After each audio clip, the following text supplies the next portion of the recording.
Okay, so next up is Tyler Perry. You guys, I am on such a roll today.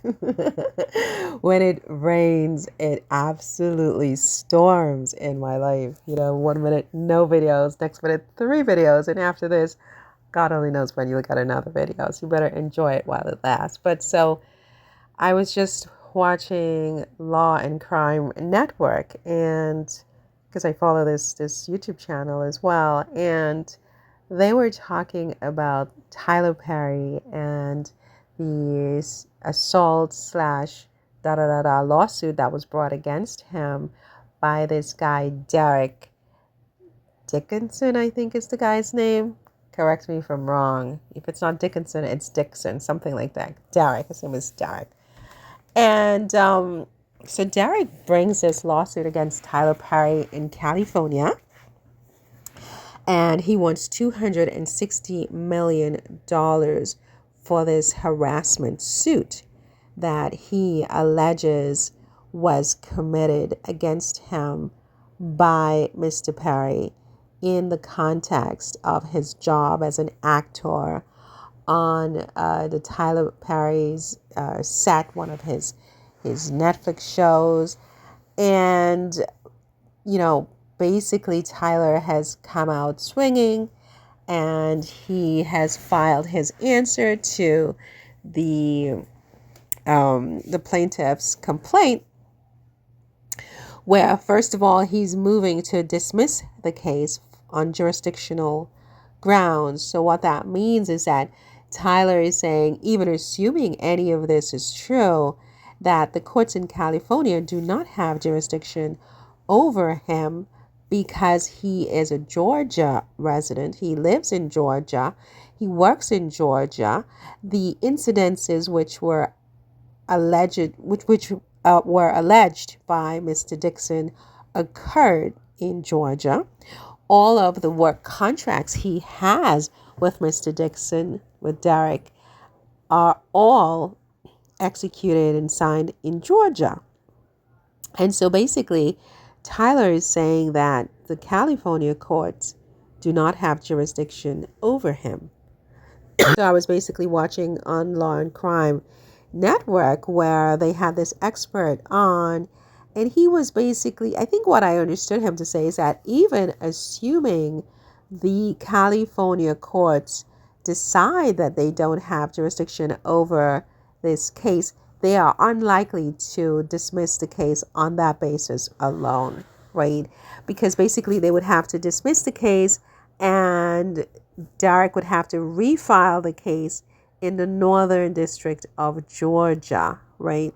Which is where Tyler claims, all of the sort of everything having to do with this lawsuit. This is where they reside. So what do I think about that? Well, I mean, I don't remember a lot of this stuff, but the one thing I think I remember from law school is minimum contacts equals fair play and substantial justice. And even if Tyler Perry does not work in California, I mean, even though all of these allegations occurred in Georgia, if it is found that he has minimum contacts with California, I think the court probably will allow the suit there, especially if that's where Derek lives and it's convenient to Derek, who is the plaintiff in the case, right? We'll have to wait and see exactly what the court does here, but I think the expert on this show agrees that well, not that he agrees, but he says that it's unlikely that the courts will dismiss the case. And I think I would have to say that because Mr. Perry at least has real estate in California. I mean, we know that he loaned his house to Prince Harry and Meghan, his wife, Duchess of Sussex, back in 2020, something like that. If he still owns that house, and I think other bits of real estate, I think it will be very difficult for him to argue that he does not have the requisite minimum contacts that are required in order for this case to be heard in California. So I think his goose is cooked there. Um, but what else did they say in this reporting? It just seems like, there were some text messages that apparently this guy Derek included in his lawsuit.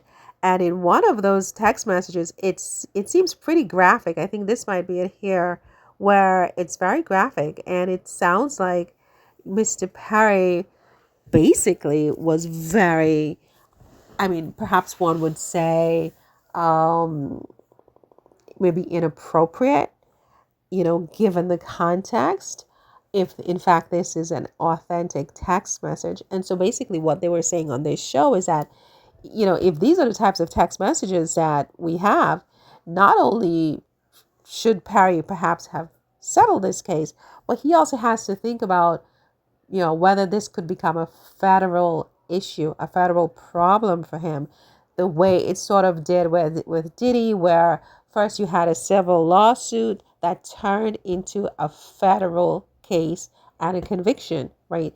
And even this other guy, the other, oh my gosh, I forgot his name, but he's a big time Hollywood honcho who's now in prison for for similar types of improprieties, where he was first sued civilly and then it became a federal lawsuit.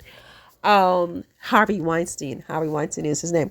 So look, I I like Tyler Perry, and I hope that he is able to come out of this situation unscathed, to the extent possible. I mean, I think that